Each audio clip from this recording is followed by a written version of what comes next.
Почитувани, колку детски животи треба да згаснат за Таравари да свати дека тој и Зоран Заев се неизлечива болест за македонското здравство? Уште колку семејства треба да останат без потомство за Таравари да свати дека здравствениот систем не е негов Facebook или Twitter профил на кој ќе си објави некој Facebook бисер на кој што ќе му кликаат лајкови најблиските? Неговата несериозност и неодговорност значи несреќа и трагедија за огромен број луѓе. Пациентите почнаа да се плашат од самата помисла дека треба да побараат помош во болница за себе или за своите најмили.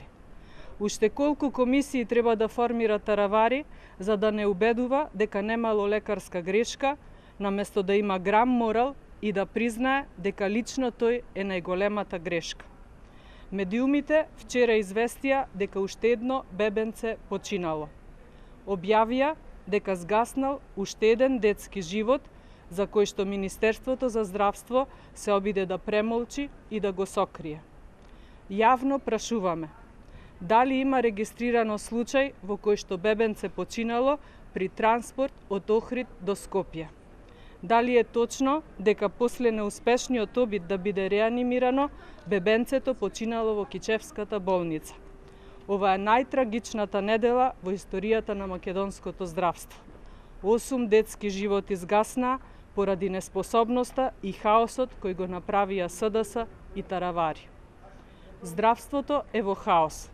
За ваквата состојба по клиниките виновниците се познати: Таравари, Заев и нивните партиски полтрони. Партиските послушници го руинираа здравствениот систем. ВМРО ДПМН предупредуваше на последиците од неспособноста на ужасните кадровски решенија на Таравари и СДС, кои беа донесени на сметка на професионалците кои си ја знаат работата. Сега предупредувањата почнаа да се гледаат. За жал, цената на инаетењето и неспособноста на СДС почна да се плаќа со човечки животи. Почитувани, министерот за трагедии Таравари цела недела не излезе во јавност да ги каже причините за овој црн биланс и наместо тоа се обидува да ги прикрие работите. Јавноста заслужува одговори. Јавноста сака да знае дали некој ќе понесе одговорност, па макар била таа и морална. СДС создаде невиден хаос кој најдиректно ќе го почувствуваат пациентите и на долг рок ќе придонесе за падот на квалитетот на услугите во здравството. За 3 месеци колку што е на власт, Таравари и СДС успеа да го вратат здравството 20 години назад, кога болниците беа синоним за хорор и ужас. Министерот за трагедии Таравари, наместо да дели лекции на Facebook и да објаснува на кои медиуми треба да им се верува и да дели лекции по новинарство, треба да се извини и да си поднесе оставка.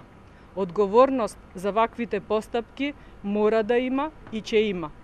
Заев и Таравари не смеат да се играат со животот и здравието на граѓаните и поради ова ќе следи казна на 15 октомври.